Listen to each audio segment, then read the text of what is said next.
হাদিসের মধ্যে আসছে নবীজি সাল্লাল্লাহু আলাইহি ওয়াসাল্লাম বলেন, কিয়ামতের দিন সবচাইতে নিঃস্ব হবে ওই ব্যক্তি যার আমলের কোনো অভাব নাই, নামাজ রোজার অভাব নাই, হজ যাকাতের অভাব নাই, দান সাদকার অভাব নাই, এক কথায় কোনো প্রকার নেক আমলের অভাব নাই। দুনিয়াতে তার একটা সমস্যা ছিল, সে বান্দার হক নষ্ট করত। আল্লাহ তাআলা তাকে জান্নাতে যাওয়ার অনুমতি দেওয়ার পূর্বে তার ব্যাপারে আল্লাহ রাব্বুল আলামিনের দরবারে মানুষেরা অভিযোগ দায়ের করবে। লম্বা হাদিস, আমি শুধু সারমর্ম কথাগুলা বলতেছি। কিছু লোক তার বিরুদ্ধে আল্লাহ রাব্বুল আলামিনের কাছে অভিযোগ দায়ের করবে। লোকটা হয়তো বলবে, আল্লাহ, এই লোকটা দুনিয়াতে আমার হক নষ্ট করেছিল। কেউ বলবে আমার সম্পদ দখল দিয়েছিল, কেউ বলবে আমাকে কষ্ট দিয়েছিল। এক কথায় আমার হক নষ্ট করেছিল। আল্লাহ, দুনিয়ার ভিতরে আমি দুর্বল থাকার কারণে আমি ন্যায় বিচার পাই নাই। দুনিয়াতে আমি মাজলুম ছিলাম। আল্লাহ, আজকের দিন আমি কি ন্যায় বিচার পাবো না? আল্লাহ রাব্বুল আলামিন তার অভিযোগ গ্রহণ করবে। এবার ওই পাহাড় পরিমাণ নেকের মালিককে বলা হবে, তোমার ব্যাপারে যে অভিযোগ দায়ের করা হলো সত্য নাকি? সে মিথ্যা কথা বলার কোনো উপায় নাই, স্বীকার যেতে সে বাধ্য। সে বলবে, হ্যাঁ, দুনিয়াতে আমি তার এই হক নষ্ট করেছি। আল্লাহ তাআলা বলবে, দাও, তার হকটা আদায় করে দাও। বলেন তো, দুনিয়াতে কেউ যদি কারো জমি জোর করে দখল দেয়, কিয়ামতের দিন জমি দেওয়ার কোনো অবস্থা আছে নাকি? এইবার লোকটা বলবে, আল্লাহ, এ তো দুনিয়া না, দুনিয়া না। দুনিয়া যদি হইতো আমি তার জমি, তার হক তাকে ফিরাইয়া দিতাম। এখন আমি কোথার থেকে দিব? এইবার অভিযোগকারী বলবে, আল্লাহ, ঠিক আছে, এটা তো দুনিয়া না। দুনিয়ায় আমার সম্পদ সে দখল দিয়েছিল, আজকে আমার সম্পদের প্রয়োজন নাই। সে আমার দুনিয়ার হকটা তার নেকির দ্বারা মিটায়া দে। এবার ওই পাহাড় পরিমাণ নেকের মালিক একটা মাত্র অপরাধ করতো, বান্দার হক নষ্ট করছে। সে কি করবে? নেকির থেকে নিয়ে একজনের হক আদায় করবে। যারা যারা মানুষের হক নষ্ট করে, এরা একজনের করে না, বহুজনের করে। ঠিক কিনা বলেন? বহুজনের করে। একের পর এক অভিযোগকারী আসবে আর সে হক আদায় করতে থাকবে। এক সময় পাহাড় পরিমাণ নেক শেষ হয়ে যাবে, কিন্তু অভিযোগকারীর সিরিয়াল এখনো বড় লম্বা। আল্লাহ তাআলা বলবে, তাদের হক আদায় করো। লোকটা বলবে, আল্লাহ, মানুষের হক আদায় করতে করতে আমার সব নেকি শেষ হয়ে গেছে। এইবার অভিযোগকারীরা বলবে, আল্লাহ, তার নেকি নাই, তাতে কি? আমাদের গুনাহগুলা নিয়ে আমাদের হক আদায় করে দিই। فأما الإنسان إذا ما ابتلاه ربه فأكرمه ونعمه। আল্লাহ রাব্বুল আলামিন বলেন, فأما الإنسان إذا ما ابتلاه ربه। মানুষকে যখন তার রব পরীক্ষা করার জন্য فأكرمه ونعمه, তাকে সম্মান দেয় আর সম্মান দেয়, সম্পদের মালিক বানায়া দেয়। একটু খেয়াল করেন, আল্লাহ তাআলা বলতেছেন, মানুষকে পরীক্ষা করার জন্য যখন তার রব তাকে সম্মান দেয়, সম্পদ দেয়, তাকে নেয়ামত প্রদান করে, সে নামাজ না পড়ুক, রোজা না রাখুক, সে মানুষের কাছে বলে বেড়ায়, ফায়াকুলু রব্বি আকরামান, আমার রব আমাকে সম্মানিত করেছে। আল্লাহ তাআলা বললেন, আমি মানুষকে সম্মান, সম্পদ, নেয়ামত পরীক্ষা করার জন্য দেই। আর মানুষ এটাকে পরীক্ষা না মনে করে সে বলে, আমার রব আমাকে সম্মানিত করেছেন। প্রথমত একটা জিনিস আমাদের ক্ষেত্রে ক্লিয়ার হওয়ার প্রয়োজন, আল্লাহ তাআলা শুধু অভাব, কষ্ট, দুরবস্থা দিয়ে মানুষের পরীক্ষা নেন, বিষয়টা এমন নয়। বরং সম্পদ, সম্মান দিয়েও আল্লাহ তাআলা পরীক্ষা নেয়। যদি এমনটা হতো, সম্মান, সম্পদ মানুষের আল্লাহ তাআলার ভালোবাসার মাপকাঠি, যে যাকে আল্লাহ রাব্বুল আলামিন বেশি ভালোবাসেন তাকে মনে হয় আল্লাহ তাআলা বেশি সম্পদ দেন, বিষয়টা যদি এমন হতো, বলেন তো দুনিয়ার মধ্যে আল্লাহ তাআলার সর্বাধিক প্রিয় বান্দাদের তালিকায় কারুনের নামটা হয়ে যাইত। কারুন তো পৃথিবীর অন্যতম বড় এক ধনী ছিল। বলেন তো আপনারা সহজেই জবাব দিতে পারবেন কারুনকে আল্লাহ তাআলা ভালোবাসে নাকি? একটু জোরে বলেন না, বাসে? কারুনকে আল্লাহ তাআলা ভালোবাসে না, বরং কারুন নামটা মানুষের কাছে এত ঘৃণিত, এত অপছন্দের। দুনিয়ার কোন মানুষের যদি সন্তান হয়, সে যত গরিব হোক, তাকে যদি বলা হয় তোমাকে মাসে 1000 করে বেতন দেওয়া হবে, টাকা দেওয়া হবে, ছেলের নামটা তুমি কারুন রাখো, আপনারা কেউ রাখবেন? আপনি বলবেন আরে দিন মজুর দিয়া খাইতা থেকে কারুন আমার পোলার নাম, মইরা গেলেও রাখবো না। এই কারুনকে কত সম্পদ আল্লাহ তাআলা দিয়েছেন, এই সম্পদ ছিল তার জন্য পরীক্ষা।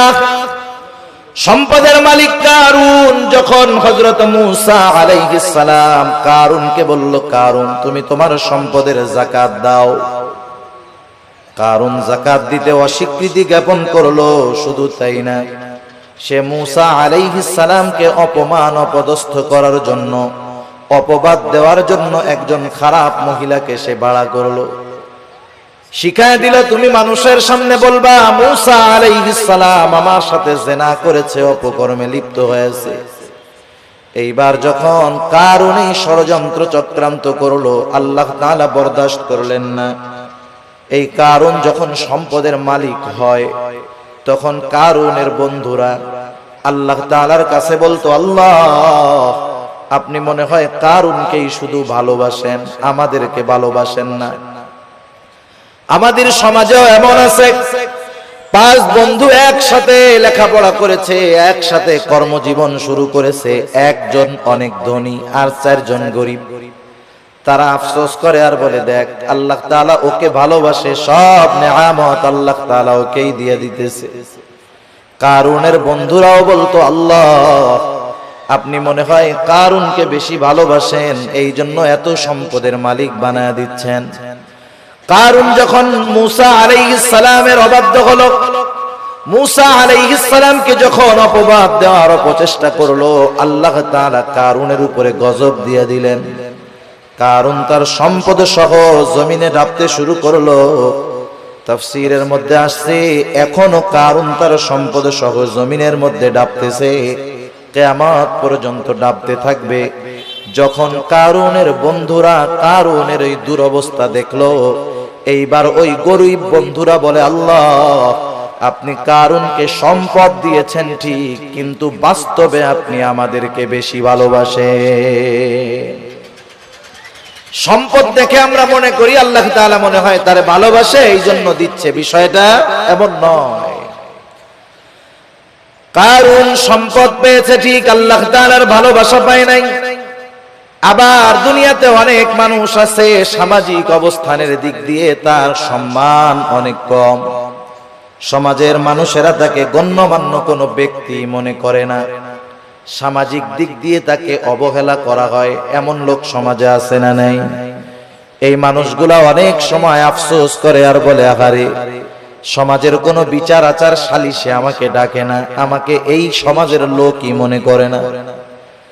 হয়তো দুনিয়ায় সে দেখতেছে তার সম্মান কম, কিন্তু দুনিয়াতে আল্লাহ রাব্বুল আলামিন অনেক মানুষকে সম্মান দিয়েছেন তাদের পরীক্ষা নেওয়ার জন্য। কত সম্মানিত মানুষ ছিল ফেরাউন, কত সম্মানিত মানুষ ছিল নমরুদ, কত বড় বড় বাদশাহীর মালিক তারা হয়ে গেছে। কিন্তু বলেন তো বাদশাহী পেয়েছে ঠিক, এই সম্মান পদবীর দ্বারা আল্লাহ তাআলার ভালোবাসা কি তারা পেয়েছে নাকি? পায় নাই। যে কথা বোঝাইতে চাইলাম যে সম্মান সম্পদ কারো থাকলেই এটা মনে করার সুযোগ নাই যে তাকে আল্লাহ তাআলা ভালোবাসে। সম্মান সম্পদ দিয়ে আল্লাহ তাআলা মাঝে মধ্যে পরীক্ষা নেন, কিন্তু বোকা মানুষগুলা কি মনে করে? বোকা মানুষগুলা মনে করে আমারে আল্লাহ সম্পদ দিছে, ভালো না বাসলে দেয়। আমারে আল্লাহ চেয়ারম্যান বানাইছে, এমপি বানাইছে, সমাজের বড় ভিআইপি সিআইপি বানাইছে, আল্লাহ ভালো না বাসলে কি এগুলা দেয়?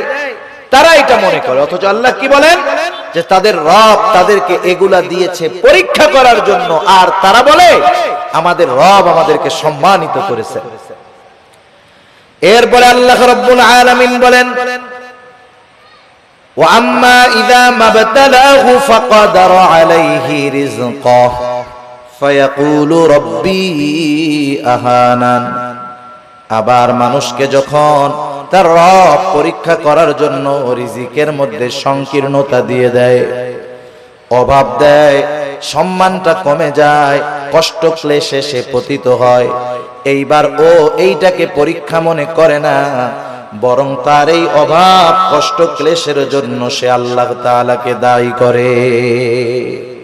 বলে ফায়াকুলু রাব্বি আহানান, আমার রব আমাকে অপদস্থ করেছে, অপমানিত করেছে। মুফাসসিরিনে কেরাম বলেন সে তার ভাষায় বলতে চায় যে আমি সম্মানের উপযুক্ত ছিলাম, কিন্তু আল্লাহ আমাকে সম্মান দেয় নাই। নাউজুবিল্লাহ বলেন।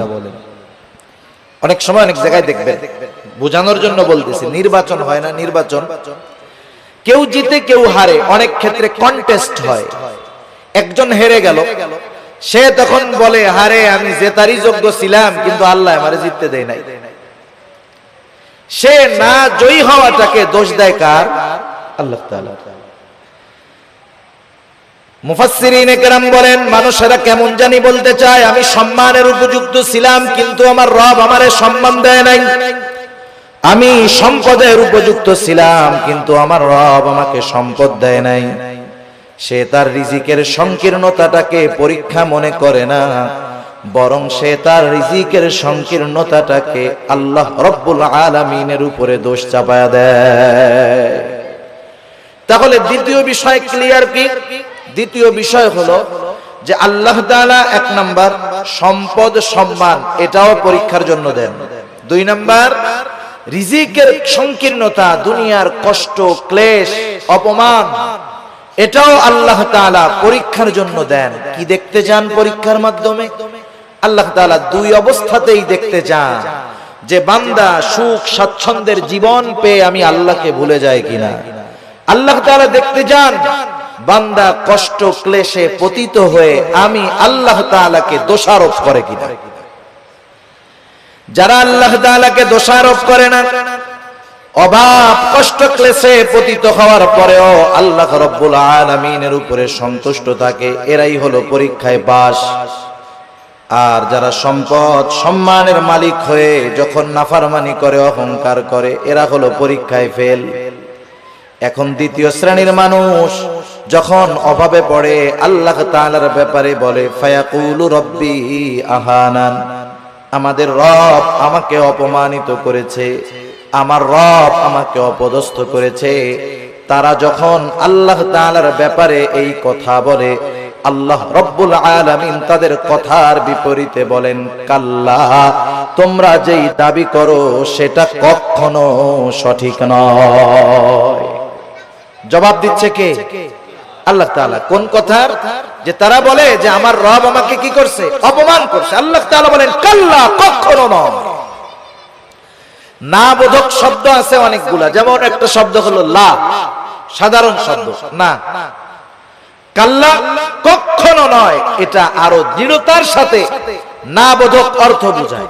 আমি শব্দটার ব্যাখ্যার দিকে যাব না। যাই হোক, দৃঢ়তার সাথে আল্লাহ তাআলা বলতেছেন কখনো নয়, আমি কখনো এমনটা করি নাই, বরং তোমরা যে রিজিকের সংকীর্ণতার মুখোমুখি হও এটা তোমাদের নিজেদের কারণে। কাদের কারণে? নিজেদের কারণে। সেই কারণগুলো কি? এই সূরায় আল্লাহ তাআলা রিজিক এই সংকীর্ণতার চারটি কারণ বর্ণনা করেছেন। কয়টি কারণ? আপনারা একটু কষ্ট করে একটু সামনে আসেন, যে কয়জন আছেন একটু সামনে আসেন, জিকিরের সাথে সাথে একটু কষ্ট করে সামনে আসেন। বাম দিক তাকায় আর কথা বলতে ভালো লাগতেছে না, একটু সামনে আসেন জিকিরের সাথে সাথে। লা ইলাহা। যারা মুরব্বিরা আছেন একটু সামনে আসেন। বাচ্চারা সামনে থাকলে ওরা কথা বুঝে, ওরা তো হুজুরদের ডরে বয়ে রয়েছে ওই জায়গায়, যে ওইটা গেলে হুজুরে আবার পরে কিছু বলে কিনা, বুঝেন নাই? আপনারা একটু সামনে আসেন, এই সামনে আমার সামনাসামনি আসেন, একেবারে আমার সামনাসামনি আসেন জিকিরের সাথে সাথে। লা ইলাহা ইল্লাল্লাহ, লা ইলাহা লা ইলাহা ইল্লাল্লাহ, লা ইলাহা, লা ইলাহা ইল্লাল্লাহ মুহাম্মাদুর রাসূলুল্লাহ সাল্লাল্লাহু আলাইহি ওয়াসাল্লাম। যারা বলে যে আমাদের রিজিকের সংকীর্ণতা দিয়েছে আল্লাহ, যারা এই কথা বলে তাদের কথার জবাব দিচ্ছেন কে? আল্লাহ তাআলা বলতেছে তোমরা যে দাবি করতেছো এটা কখনো সঠিক নয়, বরং রিজিক সংকীর্ণতার জন্য তোমরা নিজেরাই দায়ী। আল্লাহ রাব্বুল আলামিন বলেন তোমাদের রিজিক সংকীর্ণতার কারণ কি? কাল্লা বাল্লা তুকরিমুনাল ইয়াতীম, শুনে নাও, বরং তোমাদের রিজিক সংকীর্ণতার এক নাম্বার কারণ তোমরা ইয়াতীমকে সম্মান করো না। একটু খেয়াল দিয়ে শুনবেন, রিজিক সংকীর্ণতার এক নাম্বার কারণ তোমরা ইয়াতীমকে সম্মান করো না। ইয়াতীমকে সম্মান করব, ইয়াতীম তো আমার ছোট, যদি ছোট হয় এখানে আবার সম্মানের বিষয়টা কেমনে? মুফাসসিরিনে কেরাম বলেন ইয়াতীমের যথাযথ হক আদায় করা হলো ইয়াতীমকে সম্মান করা। আল্লাহ রাব্বুল আলামিন বলেন তোমরা ইয়াতীমকে সম্মান করো না তথা ইয়াতীমের হকগুলো তোমরা আদায় করো না, বরং সমাজের মধ্যে অনেক মানুষ আছে ইয়াতীমের অভিভাবক, সে ইয়াতীমের হক আদায় করবে কোথায়? ইয়াতীমেরটাই তো খায় ফেলে, আছে না নাই? ইয়াতীমের সম্পদ এটা বড় জঘন্য সম্পদ। আল্লাহ তাআলা সাধারণ ভাবেই বলেন ইয়া আইয়ুহাল্লাযীনা আমানু লা তাকুলু আমওয়ালাকুম বাইনাকুম বিল বাতিল। আল্লাহ তাআলা বলেন তোমরা অন্যায়ভাবে কারো সম্পদ ভক্ষণ করো না, কারণ কেউ যদি কারো সম্পদ ভক্ষণ করে এর সাথে বান্দার হক সম্পৃক্ত থাকে। কিয়ামতের ময়দানে কেউ যদি কারো সম্পদ অন্যায়ভাবে ভক্ষণ করে দুনিয়ায়, কিয়ামতের ময়দানে ওই লোকটা সবচাইতে নিঃস্ব হয়ে যাবে। হাদিসের মধ্যে আসছে নবীজি সাল্লাল্লাহু আলাইহি ওয়াসাল্লাম বলেন কিয়ামতের দিন সবচাইতে নিঃস্ব হবে ওই ব্যক্তি যার আমলের কোনো অভাব নাই, নামাজ রোজার অভাব নাই, হজ যাকাতের অভাব নাই, দান সাদকার অভাব নাই, এক কথায় কোন প্রকার নেক আমলের অভাব নাই। দুনিয়াতে তার একটা সমস্যা ছিল, সে বান্দার হক নষ্ট করত। পাহাড় পরিমাণ আমল নিয়ে বান্দার হক নষ্টকারী কিয়ামতের ময়দানে আল্লাহর সামনে উঠবে। ও নেকের পাহাড় দেখে চিন্তা করবে ওর জান্নাতে যাওয়া কে ঠেকায় আছে। আল্লাহ তাআলা তাকে জান্নাতে যাওয়ার অনুমতি দেওয়ার পূর্বে তার ব্যাপারে আল্লাহ রাব্বুল আলামিনের দরবারে মানুষেরা অভিযোগ দায়ের করবে। লম্বা হাদিস, আমি শুধু সারমর্ম কথাগুলা বলতেছি। কিছু লোক তার বিরুদ্ধে আল্লাহ রাব্বুল আলামিনের কাছে অভিযোগ দায়ের করবে। লোকটা হয়তো বলবে আল্লাহ এই লোকটা দুনিয়াতে আমার হক নষ্ট করেছিল, কেউ বলবে আমার সম্পদ দখল দিয়েছিল, কেউ বলবে আমাকে কষ্ট দিয়েছিল, এক কথায় আমার হক নষ্ট করেছিল। আল্লাহ দুনিয়ার ভিতরে আমি দুর্বল থাকার কারণে আমি ন্যায় বিচার পাই নাই, দুনিয়াতে আমি মাজলুম ছিলাম। আল্লাহ আজকের দিন আমি কি ন্যায় বিচার পাবো না? বরং আল্লাহ রব্বুল আলামিন তো সেই দিন ন্যায় বিচার কায়েম করবে, ইনসাফের আদালত আল্লাহ তাআলা প্রতিষ্ঠা করবে। আল্লাহ রব্বুল আলামিন বলেন ওয়ানাযাউল মাওয়াজিনাল কিসতা লিয়াউমিল কিয়ামাতি ফালা তুযলামু নাফসুন শাইআ। আল্লাহ রাব্বুল আলামিন বলেন আমি কিয়ামতের দিন ইনসাফের আদালত কায়েম করব। ওয়ানাযাউল মাওয়াজিনাল কিসতা লিয়াউমিল কিয়ামাহ, এমন ইনসাফ ওয়ালা আদালত আল্লাহ তাআলা বলেন ফালা তুযলামু নাফসুন শাইআ, সেই দিন কারো উপরে সামান্যতম কোনো জুলুম করা হবে না, বরং কি হবে ওয়া ইন কানা মিসকালা হাববাতিন মিন খারদালিন আতাইনা বিহা, কেউ যদি দুনিয়াতে কোনো সরিষা দানা পরিমাণ কোনো আমল করে থাকে আল্লাহ রাব্বুল আলামিন বলেন আতাইনা বিহা, ওই আমল সহকারে আমি আল্লাহ তাকে হাজির করব। দুনিয়াতে সরিষা দানা পরিমাণ আমল যদি কেউ করে সেই সরিষা দানা পরিমাণ আমল সহ তাকে হাজির করা হবে।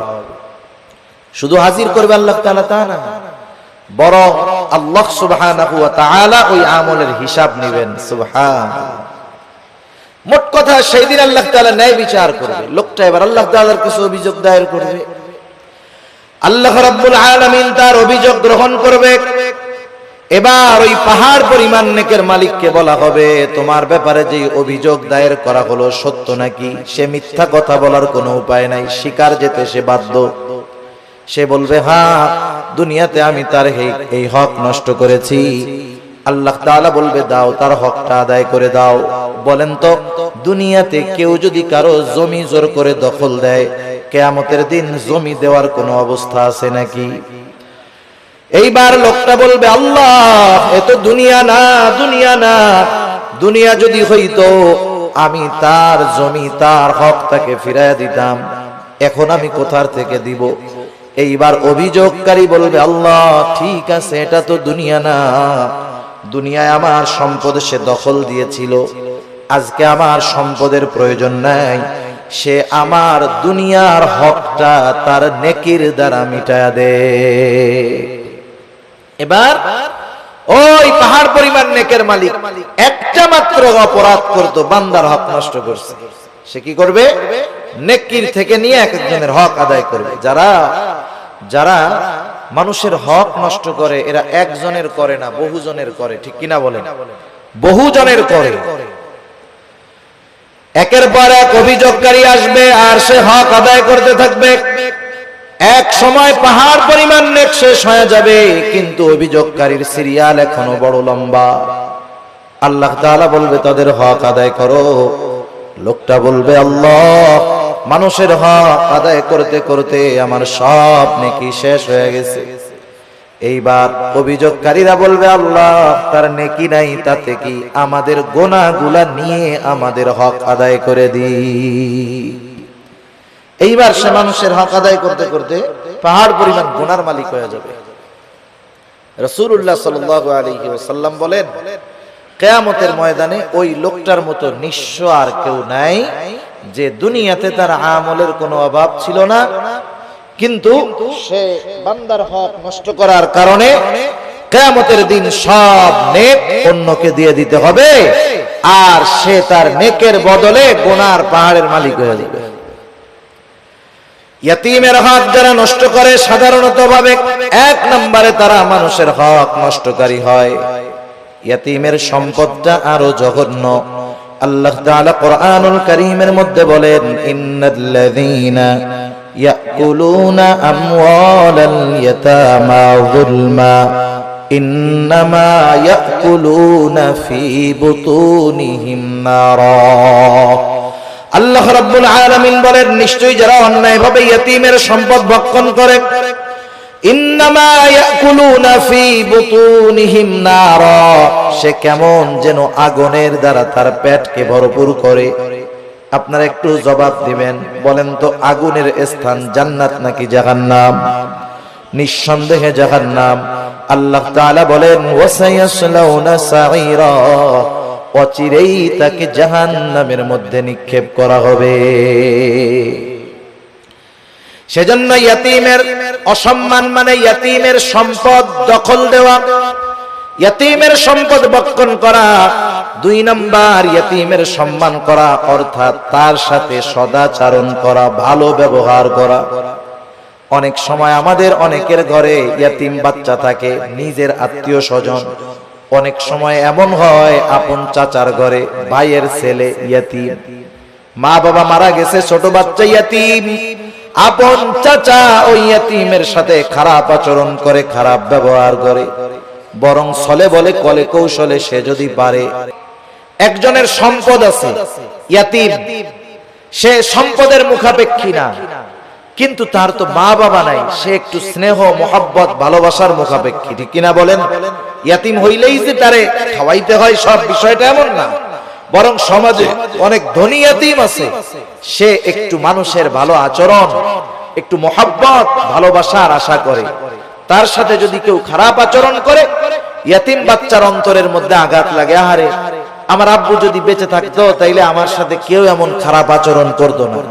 আমার আম্মু যদি বেঁচে থাকতো তাহলে আমার আম্মু ওই আমার আরেক ভাইয়ের আম্মুর মতো আমাকেও মহব্বত করতো। এই ব্যথাগুলা অনেক ইয়তীমের অন্তরে থাকে, যদিও সে সম্পদওয়ালা। সেজন্য ইয়তীম ধনী হোক আর গরিব হোক, আমাদের উচিত ইয়তীমদের সাথে সদাচরণ করা, স্নেহময় ব্যবহার করা। আর যদি ইয়তীম গরিব হয়, তাকে খাদ্য সহায়তা দিয়ে সাহায্য করা।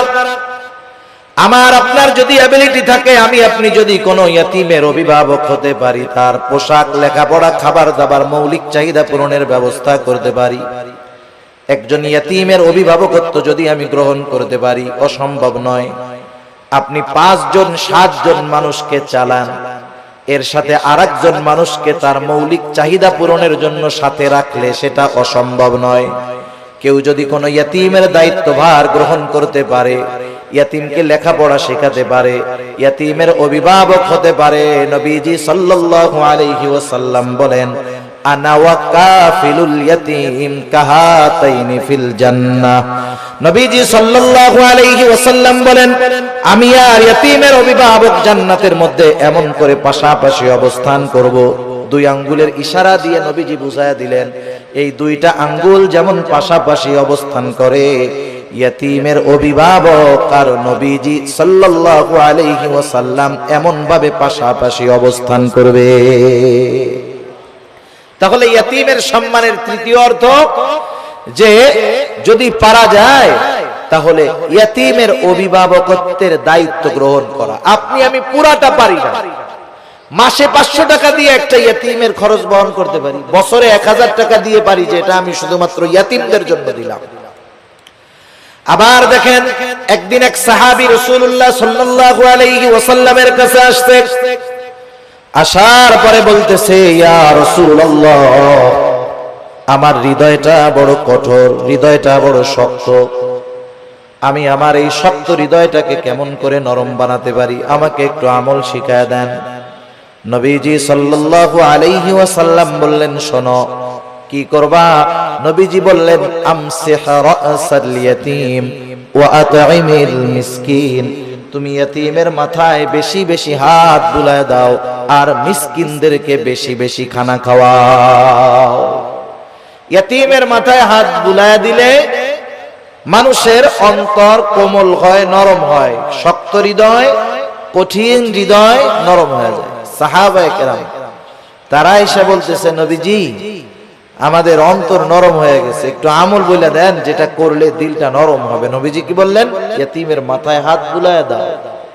সেজন্য ইয়তীমকে সম্মান করা তথা ইয়তীমের হক আদায় করা, ইয়তীমের সাথে সদাচরণ করা, ভালো ব্যবহার করা, ইয়তীমের সম্পদ ভক্ষণ না করা, যারা এই কাজগুলা করবে তারা জীবনে যে কোনো একটা পর্যায়ে রিজিকের সংকীর্ণতার মুখোমুখি হবে। তাহলে রিজিক সংকীর্ণতার 4 কারণের প্রথম কারণ হলো আল্লাহ তাআলা বলেন, তোমরা ইয়তীমদেরকে সম্মান করো না তথা ইয়তীমের হক তোমরা আদায় করো না। 2 নাম্বার, আল্লাহ রাব্বুল আলামিন বলেন, ওয়ালা তাহাদ্দুনা আলা তুআমিল মিসকিন, তোমরা মিসকিনদেরকে খানা দাও না। ব্যাখ্যা হলো, তোমরা শুধু খানা নিজে দাও না তা না, নিজেও দাও না, অপরকে খানা দিতেও অনুৎসাহিত করো, নিরুৎসাহিত করো। নিজেও দেয় না, আরেকজনকেও দিতে দেয় না। অনেক সময় আপনি দোকানে বসে আছেন, একজন গরিব মানুষ আসছে আপনার কাছে কিছু চাইতে, সে কোথা থেকে আসছে, কি করবে না করবে সেটা ভিন্ন কথা, তার অবস্থা দৃষ্টিগোচর হচ্ছে সে বড় অভাবী, দরিদ্র, কষ্টে আছে। সে আইসা বলতেছে, আমার একটু কলা রুটি কিনা দেন খাই, অথবা 10টা টাকা দেন। আপনি যদি তাকে না দেন গুনাহ হবে না। কিন্তু আমাদের সমাজের কিছু মানুষ আছে, প্রথমে নিজে দেয় না, বলে ওইদিক যা ওইদিক যা। পাশের থেকে বন্ধু যদি দিতে চায়, 10 টাকা বাহির করছে, বলে ওরে না দিয়ে আমার একটা বিড়ি খাওয়া কাজে লাগবে। আছে না নাই এরকম? নিজেও দিল না, আরেকজনকেও দিতে দিল না। এই খাসলাত ছিল আবু জেহেলের। কার ছিল বলেন না? আবু জেহেলের। ইয়তীমদের সাথে খারাপ আচরণ করত, এই খাসলাত ছিল আবু জেহেলের। মিসকিনদেরকে খানা দিত না, এই খাসলাত ছিল আবু জেহেলের। আর মিসকিনদেরকে খানা না খাওয়ানো, এটা জাহান্নামীদের জাহান্নামে যাওয়ার অন্যতম কারণ। যখন জান্নাতি ও জাহান্নামীদের মধ্যে কথোপকথন হবে, জান্নাতীরা জাহান্নামীদেরকে জিজ্ঞাসা করবে, মা সালাকাকুম ফি সাকার, কোন জিনিস তোমাদেরকে জাহান্নামের মধ্যে আনলো? এইবার জাহান্নামীরা বলবে, ক্বালু লাম নাকু মিনাল মুসাল্লিন ওয়া লাম নাকু নুতঈমুল মিসকিন। জাহান্নামীরা জাহান্নামে যাওয়ার যেই কারণগুলো বর্ণনা করবে কোরআনুল কারীমের মধ্যে আল্লাহ তাআলা জানায় দিয়েছেন। এখন প্রশ্ন হইতে পারে, সময় তো কম, প্রশ্ন হতে পারে যে জান্নাত জাহান্নাম কিছুই তো হইল না, তাইলে জান্নাতীরা প্রশ্ন করলো, জাহান্নামীরা জবাব দিল কেমনে? বুঝেন নাই কথা? সময়টা 3 ভাগে বিভক্ত। সময় কয় ভাগে বিভক্ত? একটা অতীত, একটা বর্তমান, আর একটা কি ভবিষ্যৎ। এটা মানুষের কাছে, আমাদের কাছে সময় 3 ভাগে বিভক্ত, অতীত, বর্তমান, ভবিষ্যৎ।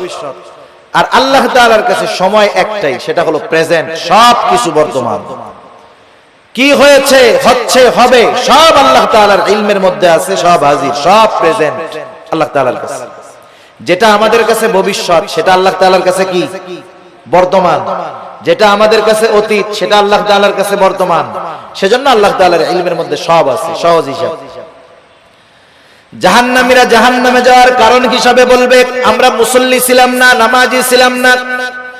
দ্বিতীয় কারণ হিসাবে বলবে, ওয়ালাম নাকু নুতঈমুল মিসকিন, আমরা মিসকিনদেরকে খানা দিতাম না।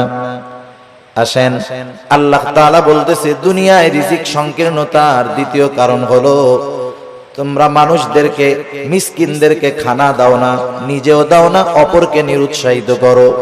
এখন একজন দিল না, আমার উচিত, আমার পকেটে টাকা নাই, আমার কাছে নাই, আমি যদি আরেকজনকে বলি, বন্ধু 10টা টাকা ওকে দিয়ে দাও, একটা রুটি কিনে দাও, একটা কলা কিনে দাও, আমি শুধু এতটুকু সুপারিশ করলাম, সে যে কয় টাকা দান করবে, আমি শুধু সুপারিশ করার কারণে তার দানের সমপরিমাণ নেকির মালিক হয়ে যাব।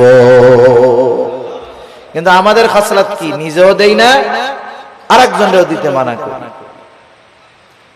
সেজন্য মিসকিনদেরকে খানা খাওয়ানো, মিসকিনদেরকে খানা খাওয়ানো এটা বড় ফজিলতের কাজ। শুধু মিসকিনদেরকে নয়, সাধারণভাবে প্রত্যেকটা মানুষকে খানা খাওয়ানো ভালো কাজ। এক লোক নবীজি সাল্লাল্লাহু আলাইহি ওয়াসাল্লামের কাছে আসছে, এসে জিজ্ঞাসা করে, ইয়া রাসূলুল্লাহ, আইয়ুল ইসলাম খায়র, ইসলামের মধ্যে সর্বোত্তম কাজ কোনটা? নবীজি সাল্লাল্লাহু আলাইহি ওয়াসাল্লাম ছিলেন উম্মতের রূহানী ডাক্তার। উনি রোগীর প্রশ্ন শুনেই বুঝতে পারতেন এনার মধ্যে কি কমতি আছে। আল্লাহ তাআলা সেই বুঝবার যোগ্যতা আমার আপনার নবীকে দিয়ে দিয়েছেন।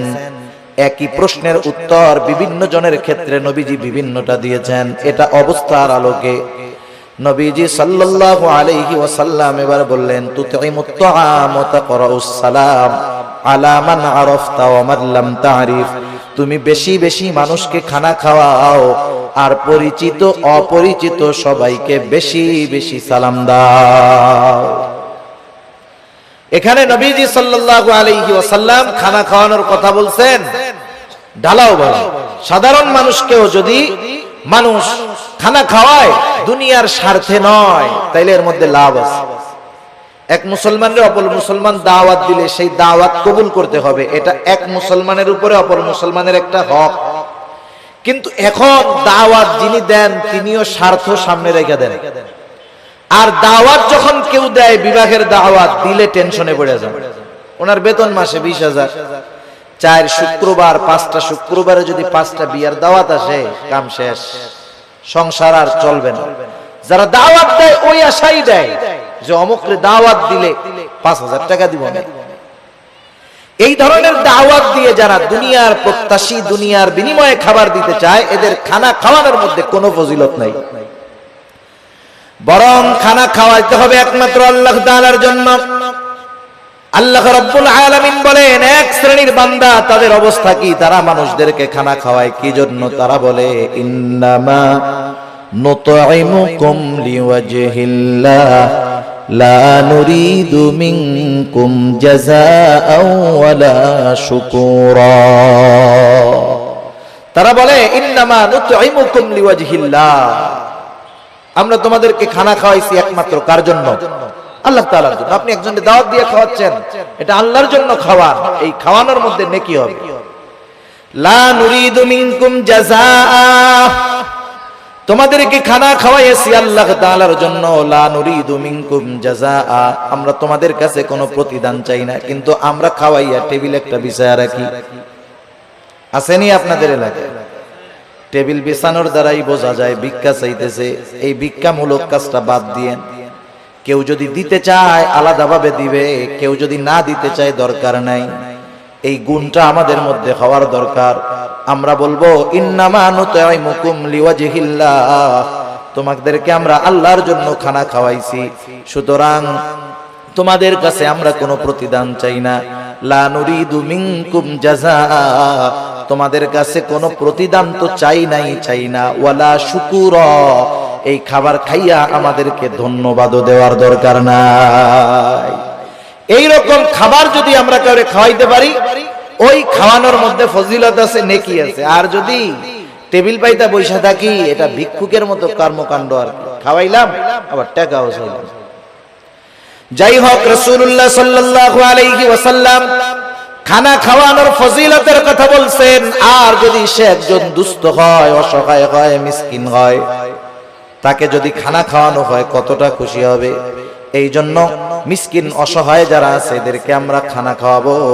আমার পরিবার প্রতিবেশী যদি কেউ থাকে, আত্মীয় স্বজন যদি কেউ থাকে, তাদেরকেও মাঝে মধ্যে খাওয়াবো। আমার সম্পদ আছে, টাকা আছে, আমার হয়তো গোশত খাইতে খাইতে আর ভালো লাগে না, কিন্তু আমার অনেক প্রতিবেশী আছে যার গোশতর ঘ্রাণ তো 1 মাস ব্যাপী শুকতে পারে না, আছে না নাই? এজন্য অসহায় নিঃস্ব শুধু কাছে আসলেই যে খাওয়াবো বিষয়টা এমন নয়, বরং খুঁজে খুঁজে আমার আপনার প্রতিবেশী যদি কেউ অভাবী থাকে, দরিদ্র থাকে, অভাবগ্রস্ত থাকে, মাঝে মধ্যে নিজের ভালো তরকারিটাও তাদেরকে একটু দিব। এই অভ্যাসগুলো আমাদের করার দরকার। আমরা যদি মানুষকে খানা খাওয়াইতে পারি, আর যদি না খাওয়াই ক্ষতি কি? আল্লাহ তাআলা কিয়ামতের দিন বান্দাদেরকে জিজ্ঞাসা করবে, বান্দা আমি দুনিয়ায় অভুক্ত ছিলাম, খানা খাওয়াও নাই, পিপাসিত ছিলাম, পানি পান করাও নাই, বস্ত্রহীন ছিলাম, বস্ত্র দাও নাই, অসুস্থ ছিলাম, আমার সেবা শুশ্রূষা করো নাই। বান্দা বলবে, আল্লাহ আপনি তো এই সবগুলা থেকে মুক্ত, আপনার তো এগুলার কোনো প্রয়োজন নাই। তখন আল্লাহ তাআলা বলবে, বান্দা তোমার প্রতিবেশী অভুক্ত ছিল, তুমি যদি তাকে খানা খাওয়াইতা আমি আল্লাহ তাআলা পেয়ে যাইতাম। এজন্য শুধু আনুষ্ঠানিকভাবেই খানা খাওয়াবো মানুষকে, এমনটা জানি না হয়। আমার প্রতিবেশী অভাবী, দুস্থ, গরিব আমার কাছে যদি আসে, আমি খানা খাওয়ানোর অভ্যাস করব। অল্প খাওয়াই, হাসি মুখে খাওয়াবো। আবার যদি কাউকে ফিরাইয়া দিতে হয়, আমার কাছে নাই। একজনের কাছে মিসকিন বা ফকির একটা গেছে, ও 50 টাকার নোট একটা দিয়া মুখটা কালা করে কয়, এই তো গোজালাই শেষ, যা যা ভাগ ভাগ ভাগ। টাকা দিছে কত? 50 টাকা। আমরা তো ফকির মিসকিনদেরকে দেওয়ার সময় 2 টাকার নোটটা খুঁজি, তাও আবার ছেঁড়াটা। সে দিছে 50 টাকা। আচরণটা করছে খারাপ। পাশের আর একজন 1 টাকাও দেয় নাই, কিন্তু আচরণটা সুন্দর করছে। বলতেছে, ভাই তুমি তো আসলা, আমার কাছে তো এখন নাই, যদি এই পথে পরে আসো তুমি আবার আমার সাথে দেখা করার চেষ্টা করবা, ইনশাআল্লাহ আমি তোমাকে দিব। এখন বলেন তো, এই যে মিসকিন অসহায় 50 টাকা দেনেওয়ালার ব্যবহারে খুশি হবে, নাকি যে দেয় নাই তার ব্যবহারে খুশি হবে? সেজন্য উত্তম ব্যবহারটাও সাদকা। আমরা যদি কখনো কাউকে খাওয়াতে পারি, না পারি, দিতে না পারি, খারাপ আচরণ করব না, ধমক দিব না, এই অভ্যাসটাও আমাদের করার দরকার। যাই হোক, আলোচনা লম্বা হচ্ছে, অন্যদিকে চলে যায়। আল্লাহ তাআলা আমাদেরকে জানায় দিলেন যে রিজিক সংকীর্ণতার 4টি কারণ। 1 নাম্বার কারণ লা তুকরিমুনাল ইয়াতীম, 2 নাম্বার কারণ ওয়ালা তাহাদ্দুনা আলা তুআমিল মিসকিন, 3 নাম্বার কারণ ওয়া তাকুলুনাত তুরাফা আকলাল লাম্মা। তোমরা কি করো? ওয়ারিসি সম্পদ সব একা খায়া ফেলো। আছে নাকি এরকম? যেমন বাপ সম্পদ রেখে মারা গেছে, বাবা মারা যাওয়ার পরে প্রথম কি দায়িত্ব? বড় সন্তান, সন্তান তার দায়িত্ব হলো প্রথম বাবার দাফন কাফনের জন্য যা দরকার সেটা ব্যয় করা। 2 নাম্বার, খোঁজ খবর নেওয়া, বাবা কোনো ঋণ আছে নাকি, ঋণ থাকলে তার ঋণ পরিশোধ করা। 3 নাম্বার, এইবার যেই সম্পদ অবশিষ্ট আছে, বাবা যদি কোনো ওসিয়ত করে থাকে আর ওই ওসিয়তটা যদি ওই সম্পদের 3 ভাগের 1 ভাগ বা তার কম হয়, বেশি নয়। কোন মানুষ যদি তার মূল সম্পদের 3 ভাগের 1 ভাগের বেশি পরিমাণ ওসিয়ত করে, অর্ধেক করে, তাহলে এই ওসিয়ত মানতে সন্তানেরা বাধ্য নয়। কিন্তু ঋণ পরিশোধের পরে যেই সম্পদ থাকবে তার ওসিয়তটা যদি 3 ভাগের 1 ভাগ বা তার কম হয়, এই ওসিয়তটা পূরণ করতে হবে।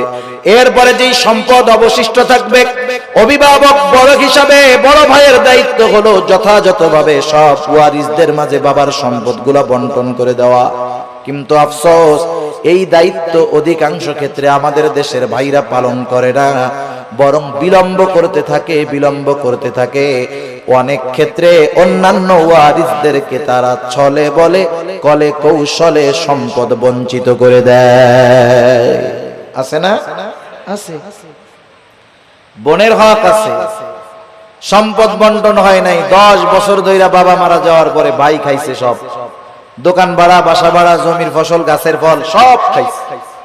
বোন মাঝে মধ্যে আসছে, 1 ব্যাগ আম 2টা কাঁঠাল দিয়া পাঠায় দিছে, আবার বলতেছে আইসো। কিন্তু আবার 10 বছর পরে 2 বোন আইসা বলতেছে, ভাই 10 বছর তো দোকান ভাড়া, গাছের ফল, জমির ফসল সব একা খাইছো, কোনো দাবি নাই, এখন আমাদের হকটা আমাদেরকে বুঝায়া দাও।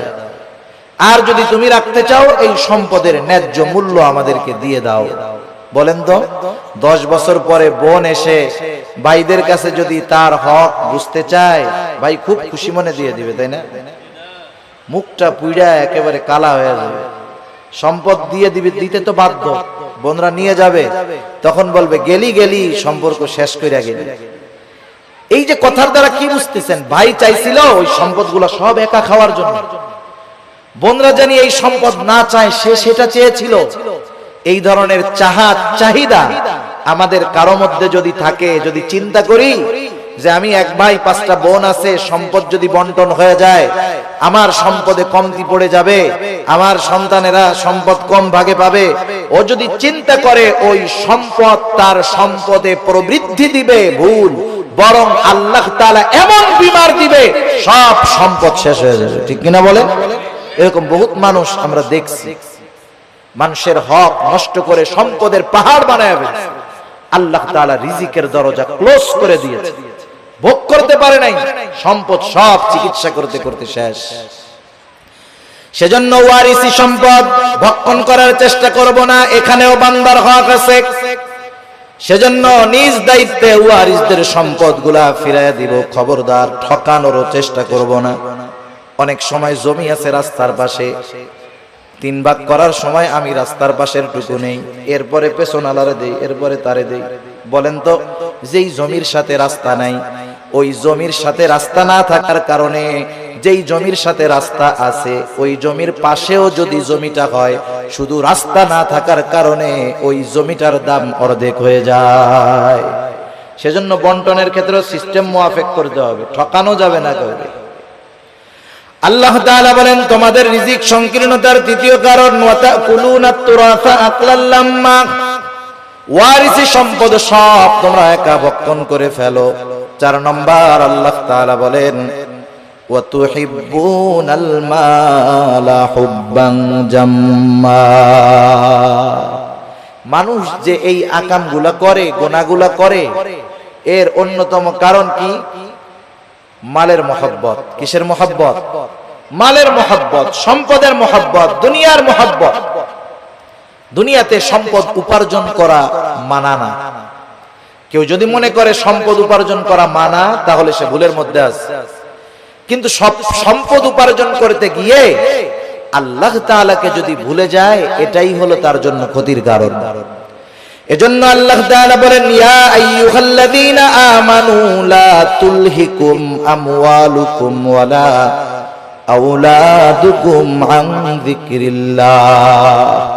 আল্লাহ তাআলা বলেন, হে ঈমানদারেরা, তোমাদের সন্তান সম্পদ তোমাদেরকে জানি আল্লাহ তাআলার জিকির থেকে গাফেল না বানায় দেয়। মনে রাখতে হবে, যেই সম্পদের কারণে আমি আল্লাহকে ভুলে যাই, যেই সম্পদ উপার্জন করার জন্য আমি নামাজ ছেড়ে দিয়েছি, রোজা ছেড়ে দিয়েছি, হারাম হালাল যাচাই বাছাই ছেড়ে দিয়েছি, মনে রাখতে হবে এই সম্পদ আমার জন্য কল্যাণ বয়ে আনবে না।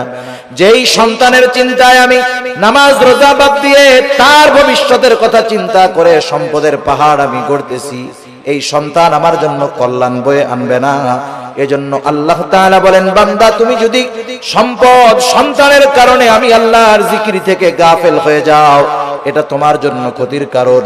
আল্লাহ তাআলা বলেন, ওয়া মান ইয়াফআল যালিকা ফাউলাইকা হুমুল খাসিরুন। ওই রকমটা যে করবে, তথা যে ব্যক্তি সম্পদ সন্তানের কারণে আল্লাহ তাআলাকে ভুলে যাবে, আল্লাহর বিধিনিষেধ ভুলে যাবে, দুনিয়ার মহব্বতে আল্লাহর বিধিনিষেধ ভুলে যাবে, আল্লাহ তাআলা বলেন ফাউলাইকা হুমুল খাসিরুন, তারা ক্ষতিগ্রস্ত। বলেন আল্লাহ তাআলা যাকে ক্ষতিগ্রস্ত বলেছে তাকে দুনিয়ার হুজুররা দোয়া কইরা জান্নাতে নিতে পারবে? 40 কুলখানি দিয়া তাকে জান্নাতে নেওয়া যাবে? যাবে না। এজন্য দুনিয়ার মোহাব্বত অন্তরে ঢুকাবো না।